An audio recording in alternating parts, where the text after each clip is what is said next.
everybody, and welcome back to The New Nasty Boys. I'm your co-host this morning, afternoon, evening, whenever you decide to watch or listen to this thing, Billy DeVore. And sitting next to me are my two co-hosts, Jake Paulson. And Chris Weir. What's up, Nasty Nation? Welcome back down to the Fart Dunge. Fart, fart, fart. Queef, queef, queef. Do you catch any new smells? It's been a couple weeks.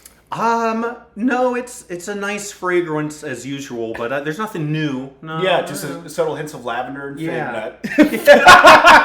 You bring up figs. Someone gave me a bag of figs on Thursday at Chameleon. No way. I think I know the origin of that story. Yeah, you probably do. You were there. Was it Erin? Yeah, she brought figs into Go Bananas. On Friday? Trying to pawn them off. Wow. Not falling for it. Dude, what do you mean? I took them. Yeah, are they good? They're delicious. Okay, I thought they were trying to give me magical vegetables. Kind of are. They're delicious. Yeah, and okay. She has a fig tree, and she gave it to me, and now I have them at home, and I've been snacking on them. Unless they're in Newton form, I'm skeptical. See, a lot of people said the exact same thing, but you should. And they're the smartest people you ever spoke to, right? A lot of powdered wig folk out there. Of course. Yeah. So But the figs were good? The figs were good. They were fig-tastic. Mm-hmm. How was your week? It was fantastic. A lack of figs, unfortunately, but outside of that, it was a lot of fun. We tore it up at Oktoberfest on Friday night. And we will leave it at that. Yeah. Oh, okay. I don't even know all of it. You don't want to. Okay. You're good. All right, well, maybe later. I don't want to know. Patreon. Yeah. Patreon. The Cincy Dark episode. The New Nasty Boys Go Dark. Yeah. Yeah, we should definitely do one of those and put it out on the Patreon, because I got an email saying, "Are you ever going to use this?" And I was like, "You're probably right." I like it. I think it's a fun idea. Just another thing that we get to do. So, how are you? I'm doing great. I was doing some birthday stuff. The wife, Lauren, had a birthday every year, it seems like. So I was just doing some family stuff, eating cheesecake, having bourbon. So I've been doing that. I think I went and did some comedy over the week. It was busy, I feel. I can't even recall all the details. But I'm sure I fist fought somebody. Oh, probably. At least one. These fists are raw. These figs of fury. They're all calloused over. Well, that sounds like a great week. Yeah. What about you? I'm tossing it back right your way. I'm still recovering from them taking the Hooters away. But just hooking it up to another boat and then just wheeling it off. I did see you swimming down the river, just yelling, "Wait! Adrian!" Hold on, there's still unsold stockings in there. I need those. I gotta pass them out to the girls. Oh man, all the unexpired coupons going to waste. Man, it's sad. It is real sad. It's sad. It's just the end of an era, dude. I mean, and now who went? Did you ever go to the beer cellar? I did. I really enjoyed it. Yeah, did you go? I don't think I've ever been there, but I think I went once. Yeah. They had a ton of different beers on draft, really fun, different layers and levels in the bar. What I used to do, I used to like getting borderline blackout wasted. Okay. Going up to the top level, it looks like in like casino where you're looking down on all the players. And I'd go up there and I'd take quarters and I'd try to throw them into the beers of people at the bar. That's amazing. Never get found out. Yeah. Well, they didn't like that when they did it at Hooters. Went up to the top floor and just throwing them they were trying to get in the orange shorts. Yeah, you're trying to throw out the tube tops. Oh, right in the slot. Deuces wide. What do I win? Oh, to leave. I did. There was one time I was at the beer cellar. One of my friends tried to jump off from like the deck area out there, so you're like on the river. He tried to jump off, make it into the river. Did not make it, but he did land down at the bottom of the barge and snap both his ankles. Oh! Yeah, he was a guy that, fortunately, for a while, he was a 20-year-old with crutches. Like a cane. He had a cane. He was a 20-year-old with a cane for a while. Oh, no. No, but he rules. Hard. A youthful Mr. Peanut. Yeah, he was great, man. It was one of those situations where he got injured so bad the police didn't press charges or anything. It was like, man, this sucks. Yeah, you might be in a wheelchair, so enjoy that. Yeah, we're not adding salt to the open wounds. Yeah, man, it was great. Yikes, that's awesome. Well, R.I.P. Beer Cellar and R.I.P. Hooters. Just, I just couldn't believe it when I saw the footage. It just looked like it got repoed. That's the thing. Where did they ship it to? That's my other Is question. it just going out to the open ocean, like all the way to the Mississippi and down? It's just gonna float in that big, like Texas-sized ball of trash. Out there. It's out there. There's just probably like 20 other Hooters out there, just floating together. Oh, we got more on the water Hooters. Bunch of water Hooters, rollerblades out there. Now we need to make a movie called just Hooters World, like Water World. Yeah. Where just some guy wakes up and he's like, "Oh, weird night." Walks out and he's just like, "Shit, should have set an alarm." Because now he lives in that ocean. He has to create an ecosystem and try to live. He's got plenty of spicy sauces, though. Oh, out the wazoo.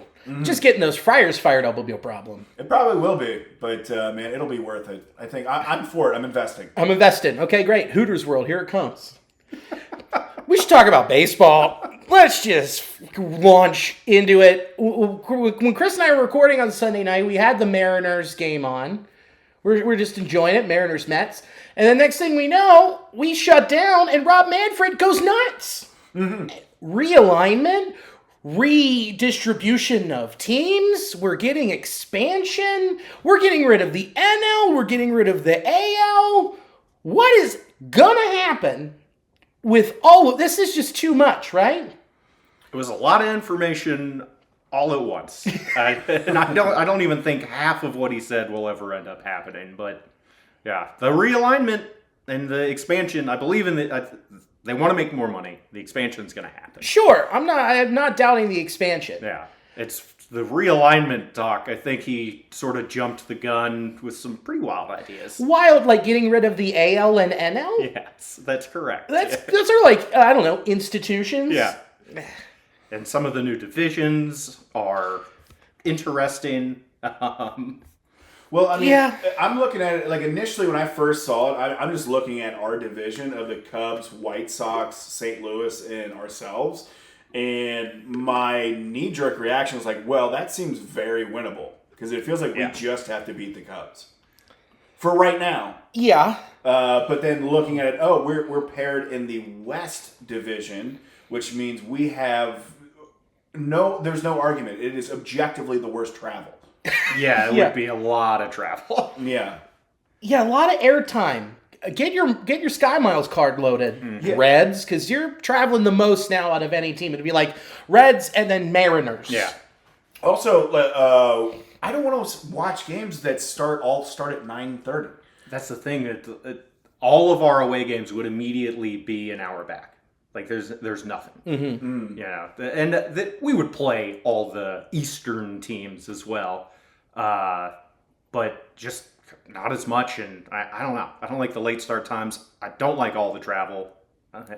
No, and then also it shakes out to propose it's going to be like 154 games. Yeah, We'll lose games. It'll be we play everyone in our division twice.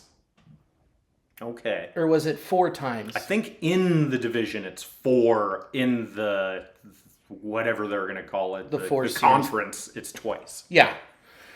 And then you play everybody on the other side for a series. Yeah. So Which, that it like, of these new divisions, that the AL Northeast bloodbath. Oh man. Yankees, Mets, Red Sox, Phillies. Woof. It's almost like they're trying to make divisions not matter anymore. Yeah. That really worked out for the NBA and their viewership during the season. Sure did. Sure did. Chris, can you name the divisions in the NBA? Not at all, man. See? I'm clueless. Exactly. It's foolish. Yeah. Yeah. I think I'm really just processing it. I honestly thought, like, when I first, like, saw this image, I thought it was just, like, a thrown Twitter-verse thing, like, hey, what would happen if things were like this? But now that I'm realizing, it was all coming from Rob Manfred, I think that it was just kind of like a splatter shot of ideas at this point, see how people, react to it, and then adjust from there. So that's kind of what I feel like is going on.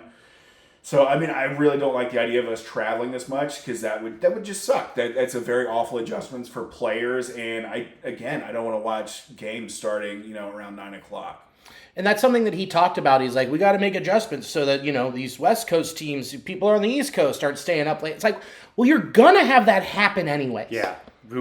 Unless MLB is planning on getting rid of time zones. Which they might. I don't know. They're like that dude who has a bunch of real estate and he changed his days where he has 8-hour days. Mm-hmm. And now he says he's got more days than everybody because he decided what his calendar was. That's smart. It's just like that. He's like, I'm ahead of everybody. I've got 3 days in when everybody else has got 1. I'm like, no, it's all the same clock. Doesn't matter. Just because you bought a lot of land. Just you have land and crystals doesn't mean you have more days than all of us. It means I own the time that's on the land. Poured in. Yeah, dude. I don't know, but I do like being in the division with the Cubs, the White Sox, and the Cardinals. I mean, that's fun. That's fun. We get to keep some regional rivalries, but we get to not play the Brewers as much. I love that. And then just swap out the Pirates for the White Sox. And there we go. Big fan. Yeah. I mean, so it only feels like we've got 2 contenders, but double-edged sword, fellas. Oh. But again, we'll see how much of this actually sticks. I feel like not a lot. I think it was mostly just to get people talking about it. And we're talking about it. How about that? Sons of guns. How about that? I mean, the only thing that is for sure going to happen is they want to expand. Like, that's the only thing that he said is like, all right, yeah, that's going to happen. Probably after the next CBA. Yes. Which is going to be a nightmare. So, expansion might not happen for a while. Yeah. But excited to see a team in Portland. That would be great. I think Portland's a shoo-in. Yeah. And then the second team is a toss-up between Charlotte, Nashville, and Montreal. I think that the front runner is going to be Nashville. Yeah, they're pulling in a lot. After what happened with Bristol, their whole thing was like, let's test these markets. Yeah, that doesn't feel not strategic. Right. So that I would agree with you on that. And it's surprisingly untapped there. I mean, there's not a team between us and the Braves, so it's a market that could be easily gotten into. It's a thick city. Just like Portland, there's nothing there. It would be the Mariners' only up and down flight on their entire schedule. Absolutely, yeah, dude. Oh wait, we get to fly on for like an hour? Yeah, this is weird. Yeah, why don't we take a bus? Are we out of fuel? What's happening? Let's kayak. Get on the team kayak, everybody. Let's go the long way. Let's take that scenic route. Yeah, we're taking a cruise down. Norwegian. Nice. Ooh, cheeses, fancy. But yeah, I think it'll be interesting. It's not going to happen for a while. We'll get locked out before this happens. Mm-hmm. So that's just something to hang our hats on and wait for. But it's just more of Rob Manfred being like, let's get rid of history. Yeah. Luckily, it's not his decision to make. So. Thank God. Yeah. Well, then we've also got, I guess we have some confirmed TV news. Some sources saying it's confirmed, some not. But MLB.TV is going to ESPN, which also includes the TV rights to the Guardians, Padres, Rockies, and Twins. This takes us one step closer to an MLS Apple TV Plus package. Are we on board? Ending blackouts in MLB needs to happen. Yes. So this is a step closer to that. It's going to cost more. Mm-hmm. To get access to that, but I doubt it'll cost too much more. And if it gets rid of blackouts, then I'm for it. We just need to if you pay for a subscription service to a sport, you should get every fucking game of that sport. I don't understand why it's difficult to understand that. Yeah, it's a nuisance. I don't really care for the restructuring outside of getting rid of blackouts because that's something that needed to happen. You're trying to make the game and product less available and harder to obtain from the people that are paying you. Mm-hmm. But I think people are just a little apprehensive about that kind of corporate carpet sweep of like, okay, no, we're shifting to here now. The blackouts are done. You got to pay this, which is a little bit more, but don't worry, things will be the same. Oh, it changed 8 months from now. Oh, okay, so we're going to pay a little bit. So I think we were just really primed for that aspect of things, where they're just so familiar with like streaming subscriptions upping their cost all of a sudden, but. I'm glad we're getting rid of blackouts, because as someone that watches frequently, that is enormously infuriating. Yeah. And you'd pay a lot in the moment. Like, what is it, $15 from this hotel? Sure, whatever. Yeah. Well, like, okay, so I don't know if it will end blackouts. They haven't announced that. I'm assuming that it will. That's, you're paying, you'll be able to get the MLB.TV package by itself, and then you could also then pay for the ESPN service, which is going to have, which, this is wild, the NFL bought a 10% stake in ESPN. So ESPN's going to be getting more football games. So we don't know if that's going to be taking away from YouTube TV, and if they're going to have more, like Sunday Ticket stuff, because ESPN's also getting Red Zone on this app. ESPN's also getting the WWE on this app, which I could give two shits less about. And then you've got, but then the trade-off was UFC is going to Paramount Plus. And those are all, that's just no more pay-per-views, you're just buying in for the whole year. But back with baseball with this, if they do get rid of blackouts, it's going to be not, I think it'll be like how it is now, just on the ESPN service. I think eventually we will get there. But like with me, I'm a season ticket holder. I get MLB.TV for free. It's great when I have it for free, but I can't watch my Reds, so I have to pay separately to watch it on FanDuel, just like everybody else. Once they get rid of that, holy crap, I'm okay with paying like a little bit to have MLB.TV with my season ticket subscription. Which, I mean, just knowing how ESPN operates, I don't know if that deal would continue. Yeah, that's the other thing. They don't typically give things away for free. Nope. I believe that those deals are signed on through the 2028 broadcasting CBA, right? Correct. So at least it wouldn't end for a couple seasons, but right. After 2028, I bet it's gone. Right. I would agree. I'm going to agree with you on that. But the thing is, getting to 2028. Yeah. There is the hurdle of the CBA. I mean, there might not even be a 2027 season, so bingo. It'd be difficult to get to 2028. So they can do all this planning and this finagling, and the home run derby can go to Netflix, but it won't matter if the players in the league are like, we want a salary cap, we want a salary floor. Nah, no one's budging. Yeah. Then we don't have a season. And then it doesn't matter where to watch. That doesn't, because then they'll lock them out as soon as the World Series is over. Yeah. Or December 1st, whatever they did this the last time. Yeah. Oh, we lost 2 weeks of games? I'm so excited. Super fun stuff. Super as soon as fun. money gets involved with things, it gets so much better. Definitely doesn't just ruin it. Well, good thing we can just talk about the games that are happening. Yeah. True. That they're actually playing. The Reds went down to SoCal, walked into Anaheim's Field of Angels, or whatever, the Los Angeles Angels of Anaheim that's in California, that's owned by Disney, but not anymore. Artie Moreno owns it, I guess. But he tried to sell it, then no one wanted to buy it, then he took it off the market. Those Angels. They went and beat them. They took 2 out of 3. That was pretty awesome. Mm-hmm. And then they went to Arizona to play in the Sneks warehouse and dropped 2 out of 3. Thank God they won on Sunday. Yeah. Yeah, it was rough. It was very, very rough watching those last 3 games. It was, I think, where they lost 3 in a row. Yeah. Yeah. So yeah, glad to see that they won today, Sunday. But yeah, it was. You would have liked to seen that record be a little bit better. Yeah. They could have swept the Angels. Yeah. And then that Friday game against the Snakes was just frustrating. Extremely frustrating. Thank God we weren't there to really watch it. Yeah. I wasn't watching anything. So. And then Andrew Abbott having, I think, his worst start of the season. Yeah. And the thing was, it started out where you think, like, he got 2 outs in the first 3 pitches, and you figure, like, oh, this could be a terrific outing for him. And then all of a sudden, they strung together 6, I believe, like 2-out hits. Yeah.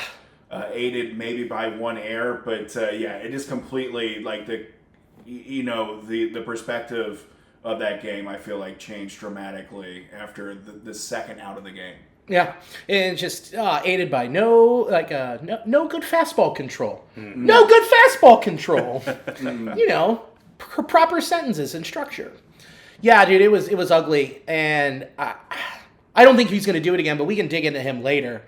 But let's get to the good stuff. Yeah. Yeah? Who reigned this week? Brought to you by Cincy Light. Cincy Light, the flavor of Cincinnati.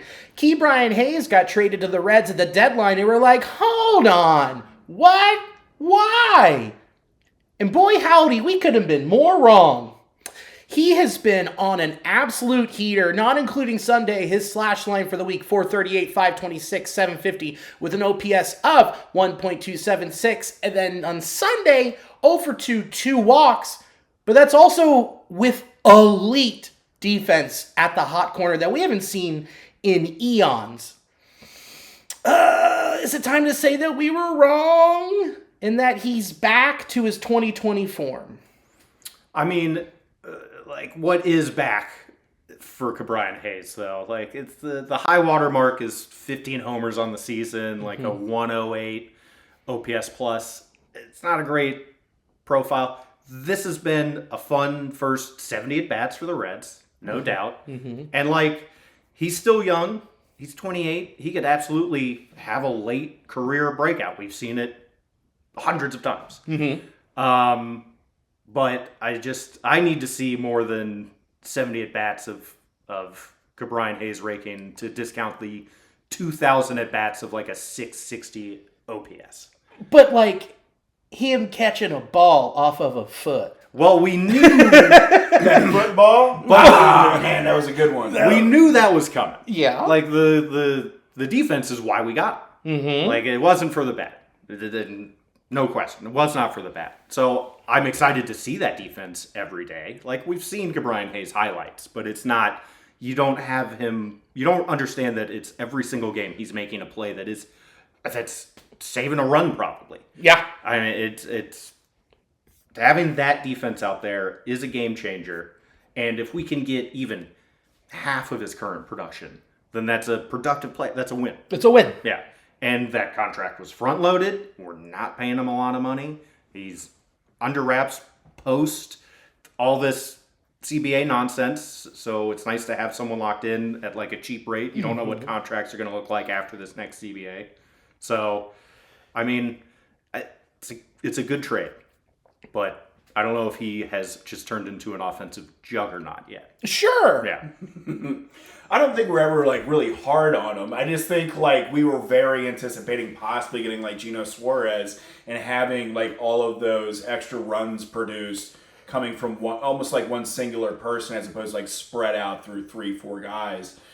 Definitely the defense you expected to be there. It's been dazzling. It's been fun to not worry when a ball gets hit to the left side of the infield.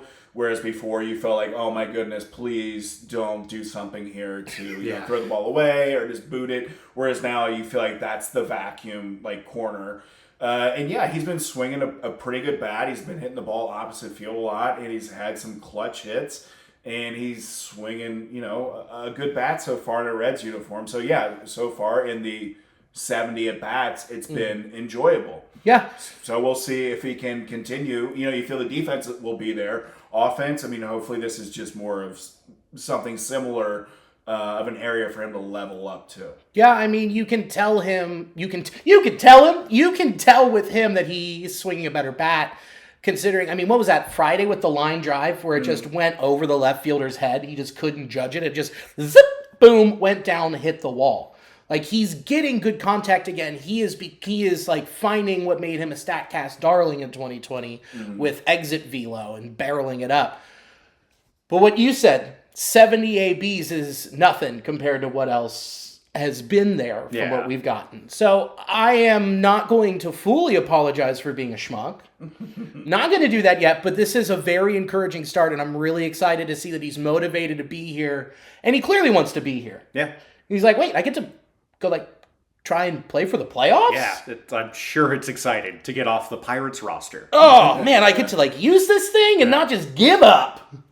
And, I mean, a couple weeks before we traded for him, there's a Fangraphs article about how he needs a swing change because he was the exit velos were great, but he was just driving it right into the fucking ground every time. And we're starting to see him elevate a little bit more. The swing path looks the same. I don't know what adjustments he's really made. It all looks the same, but it could just be something minor just to get the ball in the air. Because if he puts the ball in the air, he's going to spray line drives. Yes. It's probably about where he's meeting the ball. Yeah. That too. And he's, he was behind and just putting it into the ground. Yeah. He was getting a little bit more ahead of it. Hey, I mean, new team, new attitude, and it's been paying dividends so far. Yes. So I'm excited to have him on the club. I'll take it. Yes. But I'm also going to be like, we'll wait till the end of the year before I issue a full apology. Yeah. I was close last week. Yeah.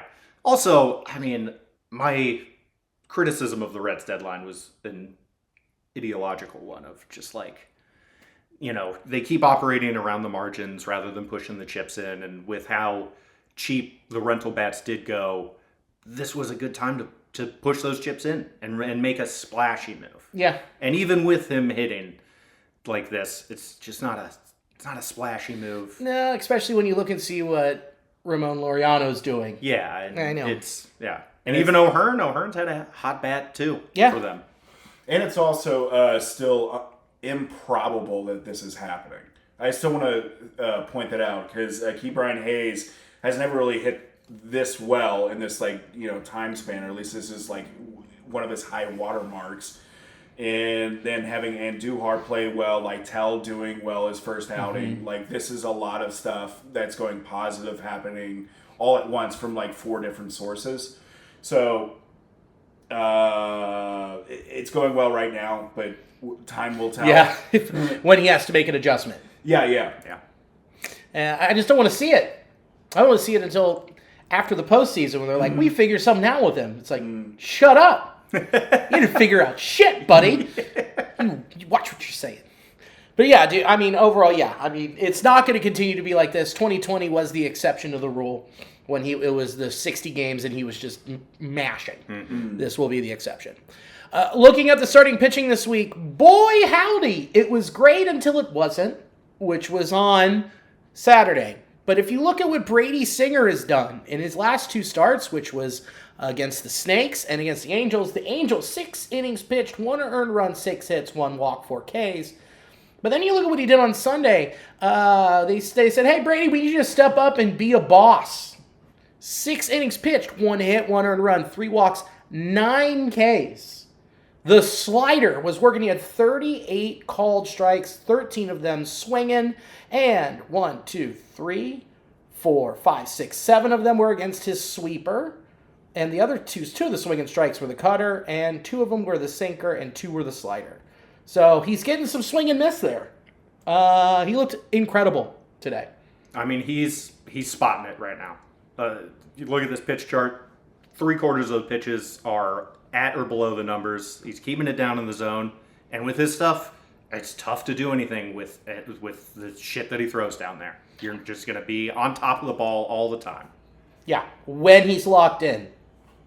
Yeah. That is the operative term, the operative word, when he is. Yeah, and he has been. He has been the last 2. Been able to enjoy it. I'm loving it. I will say, even when he's locked in, I'm on my seat more watching him than I am knowing that Abbott is on, or even Hunter Green. I feel like even when he's throwing very well, it feels like it could go awry at any moment because he does live around the margins. But this is a great pitch mix. He did have good command and was able to avoid missing in bad spots. So I think this is obviously a terrific start. Held him to 2 hits today, 3, 1. Shit, yeah, fuck yeah, dude. Yeah, yeah, 1 hit. Sorry, I had a lot of cheesecake. Right? Yeah, this was a great start. Yeah, dude, and when you look at what he did against the Angels, what was interesting is he threw 18 4-seamers. And it looks like he only threw 1 today against the Snakes. So he was experimenting, seeing, can I use this to set up everything else? And then when it came down to it, he went, I'm ditching it. Yeah. And the Angels lineup is also easier to attack on the first pitch. Yeah. So you can sort of just juice it up first pitch. They're going to be just hacking. Yeah. So it's a lot about the team that you're going up against too. Sure. For the pitch mix, but no matter what he was throwing, he was controlling it, which was nice. Yes. Yeah. Yes. Something we haven't seen from him for a stretch. Yeah. But he had that great run early in the season when he was doing exactly the same thing. He had control of all of his entire pitch mix, and he was using it effectively, and he's just back to doing that, and we needed it. We needed that very badly today. Right now, in this stretch specifically. Yeah. And let's just say he stays locked in for the rest of, I don't think he'll start one more time before the month of September when we really need him to be the same guy he has been in the month of April. Hunter Green, boy howdy. 6 1/3, 3 earned runs, 6 hits, no walks, 12 Ks. Probably shouldn't have gone out for that 7th inning. No, but with how he was pitching, and the bullpen needs sort of an extended break. Yes. I'm sure those guys are gassed out there, so I don't fault him for sending him back out. But he was gassed. He was gassed. 12 Ks. That's a lot. It's a lot of work. It's a lot of pitches, but I felt the same way. Is that it was more so had to do about the bullpen needing a bit of a breather for the reason that he was going out there, and I do feel like some of the hits that he gave up were essentially them just sitting on a fastball. Yeah, because they realized. There's a good. More than half the amount of times he's going to be throwing me a 4-seamer. Yeah. So I think they know that, and they realize he's still getting back to form. So the splitter, I don't think he's necessarily found it, but it did feel like they were sitting on a few of those. Yeah, they were sitting on those fastballs late. Yeah. 100%. The splitter, and he clearly knows it since he only threw it 4 times, but the splitter has looked terrible since he's come off the IL. It's just seemingly has no command over it. It's all of them are chest high or above. Yeah. Yeah, not one of them finished below the zone. Yeah, and so he just needs to iron that out. But that's the beauty of Hunter Green is he really does only need the fastball and the slider to go out there and be dominant. I think when the splitter comes back, I'm going to be a hell of a lot more comfortable sending him out in the 7th, 8th. Agreed. As long as he's, as long as he looks like he can go out there and handle it. And it'll keep his pitch count down lower because it does feel like they are fouling off a lot more balls, especially that slider now when they're gearing up fast and just having to adjust very late as opposed to that splitter that's got, an additional 9 miles per hour knocked off of it where they're swinging and missing. Yeah. And a different shape. If you're only getting 2 pitches, it's a lot easier to foul off or to get some lumber on that slider than it is if a splitter's not coming. Or if it is, it's going to be a shitty one that you could probably handle. Yeah. You're like, all right, it's a 50-50 ball. Yeah. Okay. Let's see how he tunnels it. And I'm fucked. I'm walking back over there now. I'm embarrassed. Yeah. And then you got Nick Martinez. 6 innings pitched, 1 earned run, 2 hits, 1 walk, 7 Ks. All because when you throw the changeup and it's working, then you can give him the sink. Mm-hmm. As soon as he dots the changeup and it's working and getting some whiffs, and then it's just getting called for strikes, then he can go to everything else. He's such a momentum pitcher where you just, you obviously see him rocking back and forth, but that plays into how he is, with his finesse of his pitches, spotting things, and just getting the hitter kind of off rhythm and, rocking him back and forth, changing up, looks and things like that. And when his changeup was working like it was against the Angels, that's when he tends to be a bit more dominant. Clearly by the 7 Ks that he was able to get, never topping out, above 94 maybe? Yeah. Well, and the Angels' offense is, how do you put this politely, dog shit? Yeah, that is very polite. Thank you. And then when Zach Neto went down, it was like, oh, man, okay, I guess it's just Taylor Ward and the boys. And Trout selling out for power. Dude, wow. When he does not look the same. No.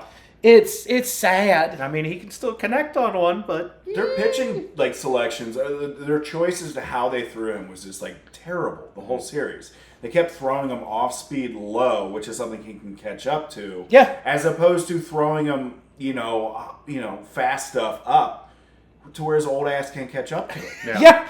His old injured ass. I mean, he's had so many injuries over the years. I'm sure he's just not the athlete he was. No, and that's challenge him. Yeah, challenge him. I was so surprised at some of the pitch decisions they went with him. But then you also look at the game plan and who you had on the bump. The only person who could get away with doing that to him was Hunter Green. Yeah.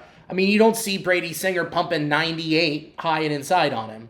You don't need to. I think 94 was even working. Oh, okay. Yeah. Whoa, you're really Mike calling it Trout out. coming at you. No, just watching, I felt like every pitcher that was going up against him, the fastball was something he was continuously behind on, Sure. regardless if it was Hunter Green or Martinez. So it was just a little confusing seeing the amount of times they went back to a breaking ball or something like that when he was behind and fouling off the fastball. Yeah. But whatever, they took 2 of 3. It should have been a sweep. Yeah. But there was a handful of questionable things that happened between the Angels series and, of course, the series against the Snakes. Yeah. And look, I'm not full out there questioning Tito. We know his philosophy, which is we're going to go for it every single day. We're going to put ourselves in the best situation to win today and not think about tomorrow. That's come up a little bit. You saw that with Hunter Green, leaving him out there a little bit longer, saying this. He said that the best position for the Reds to be in that day was to leave Hunter Green out there. It didn't work. He gambled and lost. Then threw Luis May out there in that situation. That didn't work either. Yeah, I think that's really the only part that I question is who followed him up. Sure. I mean, they already had seen velocity all game, so that sort of takes some of the juice away from Luis May and his mediocre control. Yep. Like you need to use Luis when he can come out and surprise some people with that velocity. Mm-hmm. They'd already seen it all game, and now he can hang a fastball at any moment. Yep, I'm right with you. I said the exact same thing. I was like, you're just playing right into that hand. That's a situation where you bring out Suitor, yeah, bring it down 10 miles an hour and just junk it in the bottom of the zone. Like, yeah. It's a whole new look. Like that's him or Barlow. Yeah, That could have worked. So it didn't pay off, but we're just sitting on our couches watching, Yeah, I think Tito might know more than us, and I love the overall philosophy that he's brought to the club. And I think they've responded quite well. I just think he needs a little bit more depth on this roster to sort of fully implement that vision. What? Yeah. You think this team needs depth? What do you think? Yeah. Who's our backup catcher now? Stevenson. No, Will Banfield's great. Yeah. He's great. He's got a good arm. He's got a good arm. He's got a good arm. Yeah, man. But I think almost like the synopsis of this episode and also the Reds series has playing around the margins. And when you look at what Tito has to work with, you're not given you have Ellie, and outside of that, there's no clear star. Right. So that's reflective in the bullpen. It's reflective outside of starting pitching. It's difficult to really finagle something to where you feel 100% comfortable and not second guessing. I agreed with him leaving Hunter Green out there because of the bullpen needing, some more length from the starting pitching. Yeah. However, Luis May is not the type of pitcher that is going to surprise anybody coming off of Hunter Green. Correct. But his ability to control, his pitches and throw strikes is something a little bit outside the realm of what, Tito's role is. However, he knows that control is an issue for him. But then again, he's in a pinch constantly with who's available, and you can't continually throw out Santillan and Pagan. Yeah, they're going to get burned out. And Barlow. And you see how it's already has had residual effects from that. So there hasn't been too many things where I would disagree in a very stern way with Tito. There's been a few I'm not sure if that would have been the thing, but ultimately I don't think he's making egregious, incorrect moves. I just think it's something where it can work out one way or the other, and I think it's been a 50-50 toss-up for a lot of it. I mean, if you're only given mediocre options, it's tough to get better than mediocre results. Mm. And the fact that they only subtracted from the bullpen at the trade deadline is still baffling to me. I mean, Rogers wasn't great by any means, but he was an arm. He ate. And he was doing fine, It wasn't sexy, but he was doing fine, and they just dumped him because they didn't want to pay him any money. Like that's what it was. And then Pittsburgh dumped him because they didn't want to pay him. And the Cubs like, we'll pay that. Yeah. It is interesting because they did address all of the issues, and granted, a very low-key, almost trivial way, besides the bullpen issue of needing more length. Yeah, and that's one thing that they kept hitting on leading up to the deadline is like getting some bullpen additions. The boys need a rest. Like it's not all going to come from in-house. And guess what? They didn't do it. Instead, they did this. They traded for Zach Littell, who went 3 innings, 3 earned runs, 4 hits, 3 walks, 3 Ks on Saturday. He hasn't looked good in the last start either. Yeah, It's time to move him to the bullpen, correct? Yeah, with how Martinez has been pitching, I think so. They're like the same person in my eyes. They're just up there junking. Yeah, well, maybe not exactly the same, but yeah, I think move him to the pen. He could figure it out and be right back into the rotation in September. Like, that's just the benefit of acquiring him is that was the bullpen move, I guess, is just so that there's more fluidity there. I don't know if I agree with the rationale of that. I'd rather have that. Just go get a reliever. If you need a reliever, go get a reliever. They're cheap. Sure. And that could be something that happens over this DFA period. Yeah. So there could be some help coming that isn't someone that we're going to talk about later. I think they're going to have to. Oh, 100%. The hands are tied on that. They're going to have to pick up a reliever. Yeah, okay, let's get through Abbott and let's talk more about this pen. So Andrew Abbott was just off. We said that. 4 innings pitched, 6 earned runs, 8 hits, 6 Ks. Yeah, Snakebit gave up 2 bombs. This was his worst outing of the year. He had no control whatsoever. And he was just feeding everything middle, or low middle. He just didn't have it. I'm not concerned about it. He just needs to find it next time he's up to Hurland because it's the Cardinals at home. Mm-hmm. Yeah, he didn't have the best control, and also the game plan from the Snakes was to attack his stuff early. He's been throwing so many strikes in the zone, and you just don't want to get behind the count with Abbott, and they tended to stick to that game plan, and they were successful. You were talking about up top of the show that, the complexity of the game could have changed very drastically if you would have got that third out after the first, 3 pitches. Mm-hmm. But it didn't go that way. He didn't have his good stuff, and the Snakes were jumping on him. Snakes jumped. He got bit. Bit him. Bit him. Came up and bit him. No, not this baseball warehouse. I got fucked again. Yeah. He still managed 6 strikes. He won your boy some money, but he did not have a great outing. No, he didn't. Yeah. I mean, zero concern. He's got the longest leash on in the starting rotation right now. Yeah. I'm not worried at all. So the bullpen, you go take a look at it, and they've done some finagling. I mean, they sent Luis May back down after he went 1 2/3, gave up a run. He didn't have any strikeouts. He had 2 walks. There's that control issue that we've been talking about the past couple weeks. No. He's not your answer. But you're telling me that the answer could be Big Sugar, Zach Maxwell. Look, he looked awesome. Mm-hmm. He hit 102. He gave up a bomb. But he hit 102. He's pitched 2 innings, 1 earned run, 5 Ks in his first outing. Yeah, man. That's sick. I love that Shrek-looking motherfucker. That's so cool. Yeah, man, if he can hurl and throw strikes with the stuff that we did see, he had that slider, has some nice bite to it down. So throwing strikes is the most critical thing coming from a bullpen role. And yeah, throwing 102 helps. I would actually, I'm fine seeing him give up home runs because that means he's keeping everything in the zone. I'd rather a solo homer than like 4 walks in an inning that just gets out of control. Sure. Which that's when Zach Maxwell is dangerous. Yes. To the team. Is when he's just putting runners on. A solo homer, who gives a shit? He looked electric out there. And it's just, it's some fire that we need in the bullpen right now.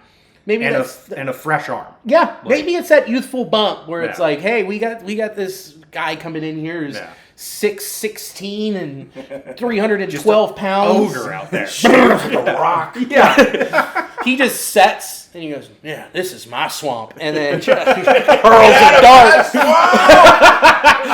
My swamp's the zone, and you're living in it wrong, brother. Dude, I'm sorry, man. I'm sorry. I told you, you can't. But then you also have Connor Phillips, who came back up. He's thrown 2 2/3. He had a walk in 4Ks. That walk, I mean, that was a little bit of a scary outing in Los Angeles. Mm-hmm. But when he's on, his stuff is electric. Yeah.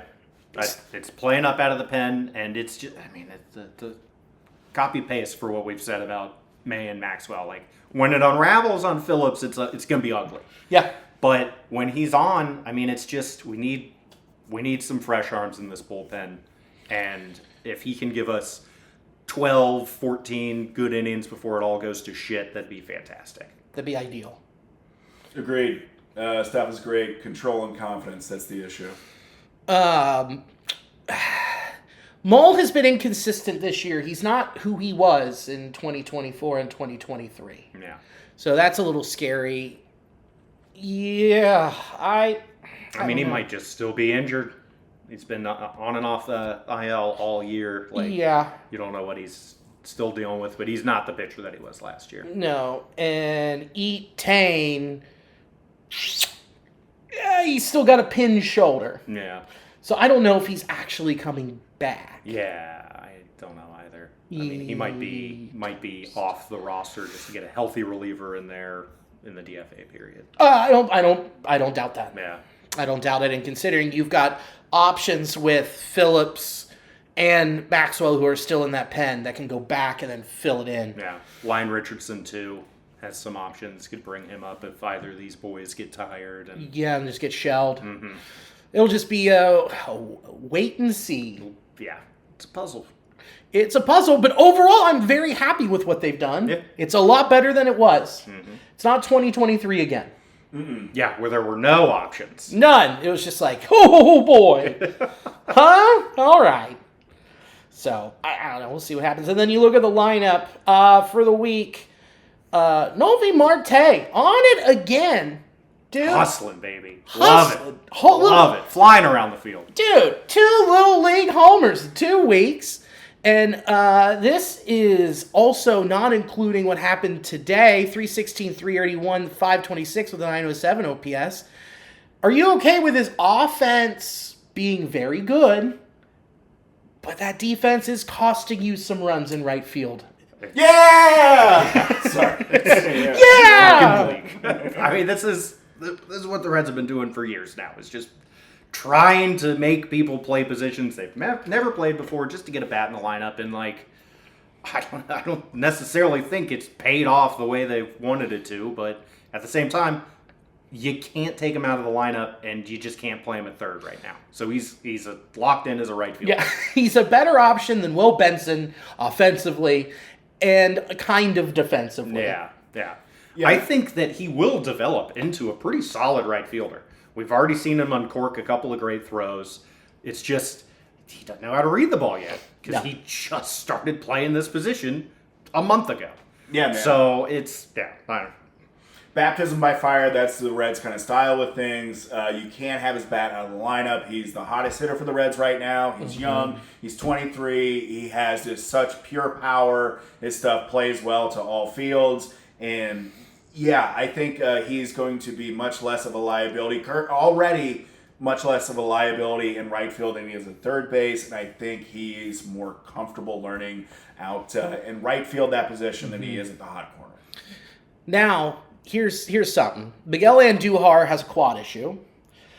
That sucks. Ellie De La Cruz he had a hamstring. Now it's a quad.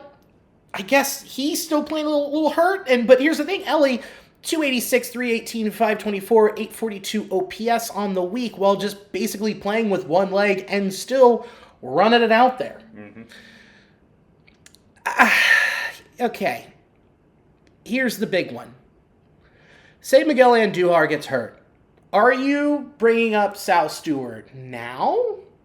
Or are you going to wait and continue to lose out on games when he's offensively your best option to make this lineup longer? Yeah, I think you would have to bring him up. And at that point, it just becomes, where is he going to play? He's starting to, get some starts at second base, which is going to help his versatility. I don't know. It's another situation where they're just going to end up having to force him into the lineup just because we need the offense and just take the hit on defense. Do we feel that Matt McClain might come down with some sort of impingement or injury that sends him to the IL? Yeah. I mean, he's probably just going to start losing at bats. Yes. Like, it sucks to say, and I think that, there's still a very good ball player in Matt McClain. Yes. It's just not here right now, and we're making a push, and it needs to be the people that give us the best chance to win, and that's just not Matt McClain right now. It's not an indictment on Matt McClain. It's an indictment on the injury that he has, where it's physically not likely for someone to come back from a labrum injury like that and not have the atrophy that he's had and not have less longevity as what he had previously. So I think this is just the threshold that we passed with Matt McClain. So, yeah, I think Sal Stewart just needs to come up because we can't continually have, Santiago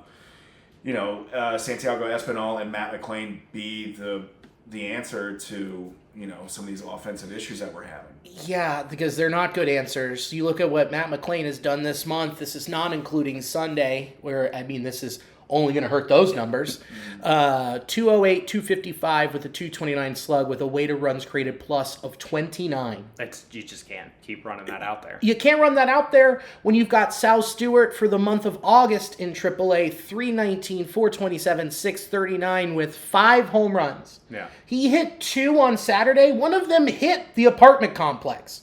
Yeah. He's putting out people's windows, dude.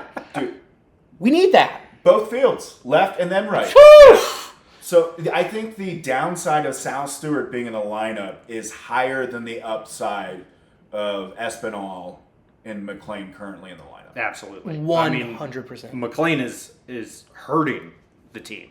Yeah. And himself. He's floundering right now. And there's no way more rest isn't going to help him. There's no way. I'm sure that shoulder's gassed. Yeah. It probably hurts every fucking day. And it's just going to hurt the other arm. It's just going to extend to another injury. So this is the thing I'm also kind of worried about is that I don't want to see Matt McClain because watching him at the plate, it seems like a struggle for him. And he's not smooth. He's not steady. I think he's going to overexert something else. And then all of a sudden this labrum injury turns into an oblique injury as well. Yeah.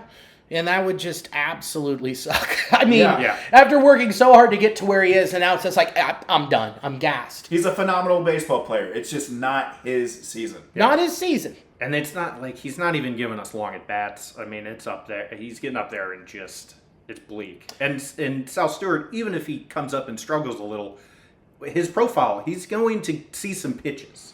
Like that's one of the best parts of his game. And, just lengthening this lineup, getting to people's bullpens faster. Our 7, 8, 9 can't just be a black hole forever. No. And this is where it gets extremely depressing. Matt Wilks tweeted out, fewest home runs since the All-Star break. And this is before the action on Sunday. Reds 24, Padres 27, Nationals 27, Pirates 27, Nationals 29. Bleak. Yeah. When you want to talk about where's the problem, it's what it's been all year. It's like we knew what it was heading into the deadline. And didn't fix it. Got a defensive third baseman. Yeah, I know. And then didn't go and get some power. Yeah. I know, buddy. But if Sal Stewart can give you that, it's looking like it. Yeah. And even Hector Rodriguez has adjusted pretty well to AAA and probably deserves a shot at some point, especially with Fraley off the roster now. Like September, it will be nice to have a little wiggle room on the roster, even though it's going to be relievers. Yeah. It's probably only one position player. And it's going to be Sal Stewart. Yeah. Unless you want to send down Will Benson again. And see what Hector's got? Yeah. Which you're not giving him steady ABs. Yeah. You almost need to see what you got, though. Is he going to get steady ABs next year? Probably not. No. So you just got to get him into the bigs at some point. See if he can handle it. Yeah, and Lux is just slapping everything everywhere. Yeah. I mean, he went 3 for 5 today, Yeah. but no power. That's the thing. There's just no No goddamn power. Every once in a while he'll turn on a pitch, but it's few and far between that it's actually a good pitch that he turns on. Did he homer this week? Yes, Yeah, he homered on Tuesday, right? Monday. That's when he hit that one in deep right field. Yeah. Just smoked it high out. It was just right at the shoulders. He's like, mine. Yeah, I can handle this. Yeah. So to just have to hit my chipping wedge Yeah. and just slap it all over when it's low because my swing doesn't allow for me to have power going down. Yeah, man, I like Lux, but it's unfortunate that he's profiling more as like at the top of the lineup batter for the Reds just because of the lack of production that we have. Yeah. It's almost like there's 8 leadoff dudes. And then Yeah. it's like, can Ellie hit a homer? Ellie just has no power without his quad. Yeah. It's clear and obvious. Yeah. I would love to see them shift him, even regardless of the quad issues, shift him to be in the 2-hole because I think he will be better in that spot because would like to see Ellie come up to the plate in the first with less than 2 outs. Because I do feel like when he comes up with 2 outs, the pitcher doesn't care as much. They're a bit more relaxed. And also Ellie feels that, I'm going to have to hit a moonshot or something here. As opposed to maybe him coming up, with maybe 1 out. Yeah. Or no outs and DJ Friel on first. I mean, with 2 outs and cleanup hitters that don't strike fear into pitchers, they're not throwing them anything. And he's still making it work because he's a pretty polished hitter at this point, but he's just not seeing any pitches that he can unleash that ace swing on. If he can even get to it right now, he might be more injured than he's letting on. He's a gamer. He's gonna. Yeah. I'm sure you have to drag him off the field. But yeah, I mean, it's just there's that lineup. There's just no one that scares you. And then you look and you go, what days can you give him off coming up? None. I mean, you're just gonna have to and put Lux out there for even a day. Even a game. Yeah. I mean, I think he just needs some time to heal. Because you look at what's coming up, all right? So you wrapped the Snakes, and then you're flying back to Los Angeles. So fucking stupid. And then you've got Monday, Tuesday, Wednesday, off day Thursday, and then you've got the Cards at home Friday, Saturday, Sunday. That's how you end August. And then for the Dodgers series, you got Hunter Green against, Thomas Sheehan? Yeah. I nailed it. Emmett Sheehan. Yeah. Why do I want to call him Thomas? I don't know. It's a fine name. Yeah, he's just a fine white boy name. I get you. Okay, we're still there. Okay, good. And then you got Nick Martinez versus Clayton Kershaw to see who can throw the ball the slowest. Yeah. That'll be a fun one, though. I like that. Yeah. Hopefully the offense will be up. That'll be a good game. Oh, dude, you should look at what Kershaw's been doing. Dominating? Yeah. I don't care. We're going to rock them. He also spiked one 30 feet in front of the mound the other day. Did you see Yeah, that? it was also pretty funny. Well, hopefully it's Pride Night. And they called it a throws them strike. off. Yeah, special Pride Night on a Tuesday night. Oh my God, that'd be great trolling if they could figure out what pitcher's going to be throwing. And they have certain nights. That's what they needed to start doing at Great American Ballpark. Never happened. That would fly in Portland. Yeah. Seattle, you bet. Great American. That's why some players took the whole month off. And then to close the series, you've got Nick Lodolo versus Shohei Ohtani. That went pretty well last time that happened. I mean, Ohtani has not looked great on the mound the past few times out. So, Shocked they just keep letting him. They just rolled him out. yeah, well, he is rehabbing. Yeah. Also, a handful of times, when Shohei has had an injury or had to come out, he's been playing the Reds. He hasn't had the greatest of luck, I feel, at GABP, but specifically facing the Reds. I feel like there's been some sort of bugaboo that's come across when they're playing us. I've only seen him have one hit when I have been in the stands to watch Shohei Ohtani. And then going back to 2019, he's 1 for 13. Ooh, love it. It's pretty awesome. Yeah. I'm trying to think. I saw him twice in an Angels uniform at that stadium. I can't really recall but I'm sure it was great. And you saw him a lot. You can't even keep count. Yeah. Yeah. And then an off day, then the Cards, it's Littell, Abbott, Singer, and that's already been confirmed. Okay. I kind of hate it. Yeah. I really don't like it. I don't know if I want to see Littell out there. No, I have tickets for Saturday and Sunday's games. I think he's got one more good start left in him and another terrible one, and that's the one that sends him to the bullpen. Yeah. So I'm hoping it doesn't matter. I mean, hopefully he has like that one good start right there. We take the series from the Cards. But yeah, I just think like his destiny is the. I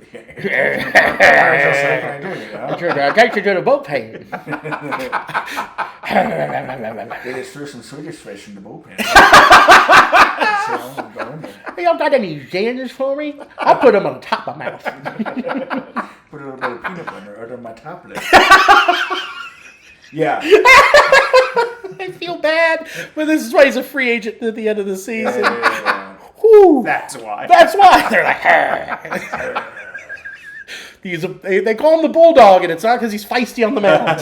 Oh, when's Burns getting back? I know you're about ready to jump into that, but I'm just I was going to look at the rest of the schedule here. Okay, right, and then let's go right into it. September, dude. 3 at home against. We got the game Monday, Tuesday, Wednesday. Blue Jays. Off day Thursday. Then we control our destiny with the Mets. All of this at home. Then you got yourself a nice little West Coast road trip again. 3 at San Diego. You'll be there.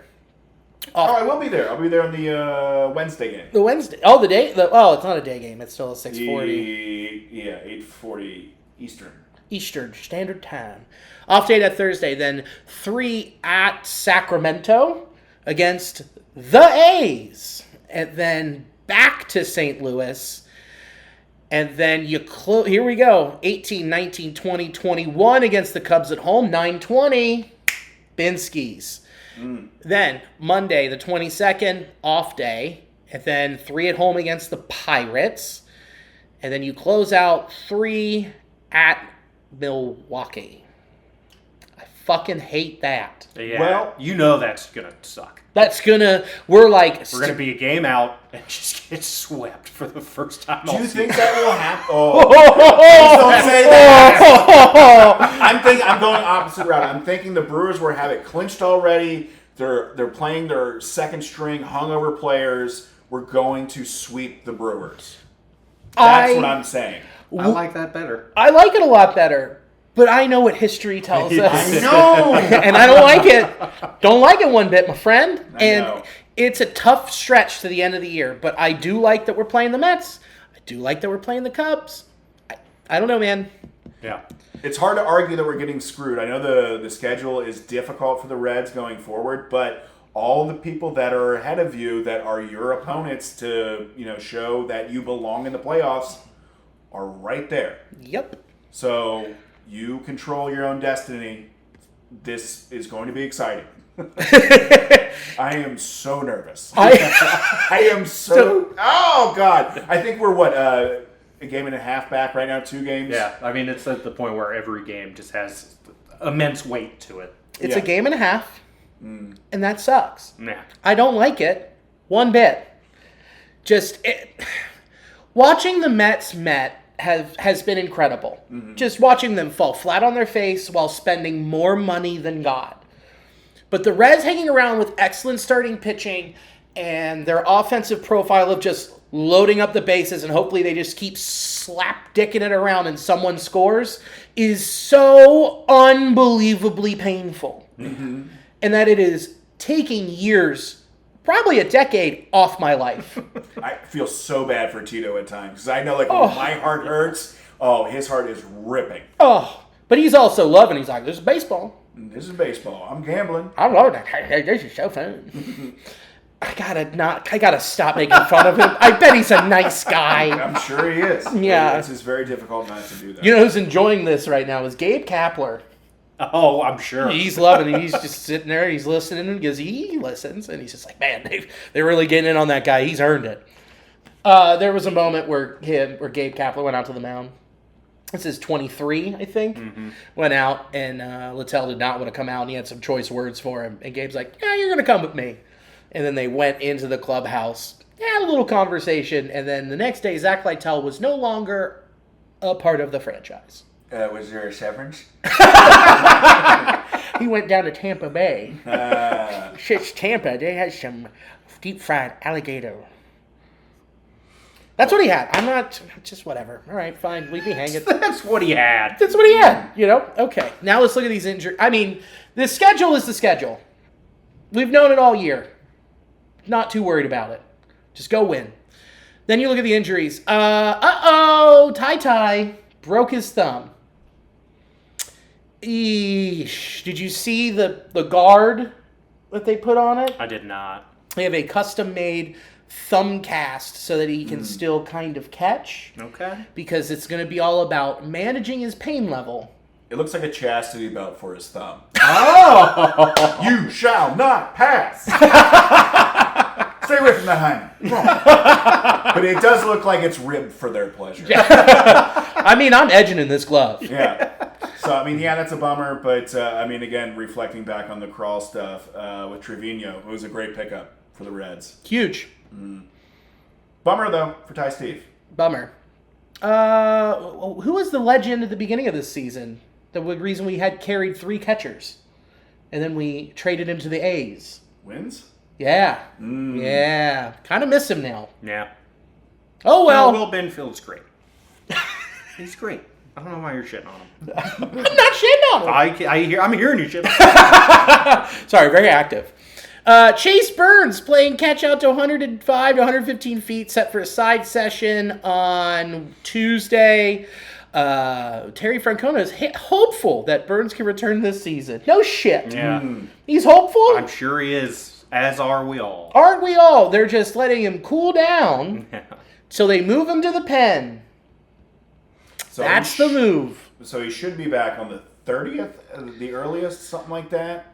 It was retroactive to the 12th, so 15. A little before, yeah. Yeah, he could have come back already. But here's the thing. Saving innings. Yeah. They're saving all their bullets. He'll be back after September 1st. He'll magically will have been fine. He's been throwing this whole time. You also don't want to fuck with a flexor tendon strain. Do you think it is an actual flexor tendon strain? He throws hard. Okay. We thought it was just some manipulation. And it sure could be. But if that's what they're listing it as, I mean, if you're fucking around, impingement. Sure. We already know that that's the fuck around term. Impingement. Yeah. Okay. So, like, saying it's a flexor tendon strain is, that's just sending up red flags for no reason. Which I could see them do. I mean, either way, I just hope that they're not too aggressive with him. No, me either. But I would like to have him back in that pen. Absolutely. And then you've got Rhett Lauder. He's throwing. They're trying to decide what they want to do with him. You don't want to see him pitch again. I mean, I don't want to have to see him pitch again.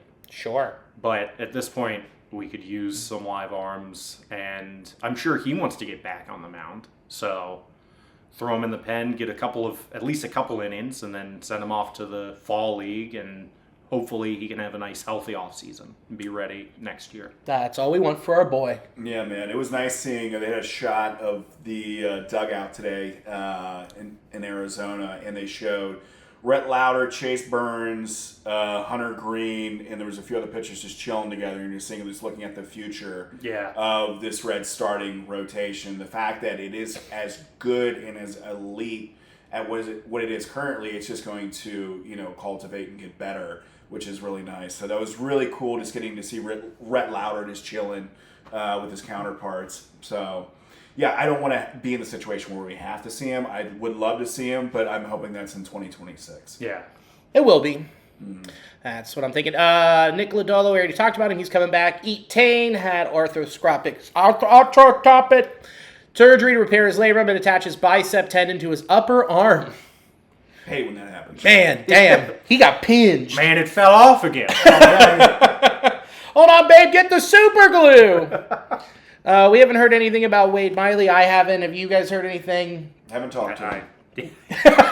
He won't return my calls. Yeah, no. Son of a bitch. I'm like, my script ran out. Need some help here, buddy. So yeah, that's who's hurt and all of that stuff. Nice to see Austin Hendricks hit a few bombs over the past couple weeks. Yeah. So, like to see him coming along. He's made a nice couple changes. Now he's just mashing. It's never too late. Never too late with a high schooler. Yeah, he's still just a kid. Yeah. He's 22? I think 23. Okay. Yeah. Yeah, you got time, buddy. Plenty of time. 23. 23. Figure it out quicker. Come on, Austin. Don't you Josh Hamilton us. Oh.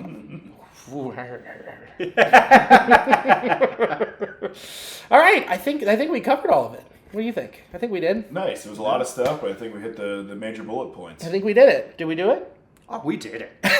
Okay, great. Nailed it. Yeah, crushed it. Let's round third and head for home. I'll start with you. Jake, what do you want to promote, buddy? Drink Cincy Light. Lime. Oh, man. Responsibly. That's the kicker. There's the caveat. Yeah. I drink it. Dude, I opened my fridge and I found this is where we were on Friday. Opened it up and then I was looking at like my sauces on the shelf and I was like, there's some oyster sauce, there's some sriracha, and the Cincy Light lime somehow made it in here. Just moved it aside. A little late night edition there. We're just shuffling things around, just Yeah. putting like shredded cheese in your mouth. This is a condiment for my drinking. I like to layer it on top of everything else. Billy's going to put it on hot dogs later. Ooh. I've thought about it, and yeah, that's a possibility, All buddy. right. Okay, All right. yeah. They soak the hot dogs in the beer. That's the secret. It's from the Irishman. All right, Chris, what do you got? Come see me at Go Bananas the 28th through the 31st. I'll be headlining there. It'll be super fun. Come and check it out. You're going to be awesome. Have a great time. Oh, thanks, buddy. It'll be fun. Bill, because I won't be there Friday. Yes. Because at Rheingeist, whoa, what do we got going on? Ed Larson. Show's already sold out. But guess what? We're about to release some tickets, so be on the lookout. They're coming. I got you on the comp list. That was hot. Thanks. I've been working on my sexy whisper. You ready for my real sexy whisper?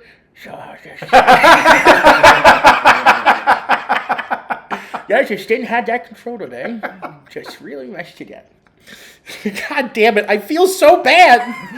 It'll take a while to get out of our system. Oh man, this is gonna be a postseason type of thing. I know, we'll work on it in the postseason. Oof. Yeah, I'm gonna have to go to Winter Ball, I think. Send me to the Dominican, readjust my jaw. We gotta get Billy to impressions. I think he's playing Mexican League on November. So, thanks to Sports Drink for hosting the audio of this podcast. Much appreciated. Thanks to In the Clutch. Check out intheclutch.com. Promo code Nasty Boys. We put out a Big Sugar shirt. Go to In the Clutch. Use promo code Nasty Boys. Get 10% off and get yourself a Big Sugar shirt. Is he doing this? You bet he is. Is the tagline, get out of my swamp? It's not. They wouldn't let us do that. It is trademarked. But check that out. Do that. And thanks to Cincy Light. As always, dude. They're here to help out. They helped out a lot this weekend, and we got a meeting with them on Wednesday. Nice. Yeah, it'll be fun. And thank you for watching and or listening. And as always, go Red Legs! Go Red Legs. And go Red Legs.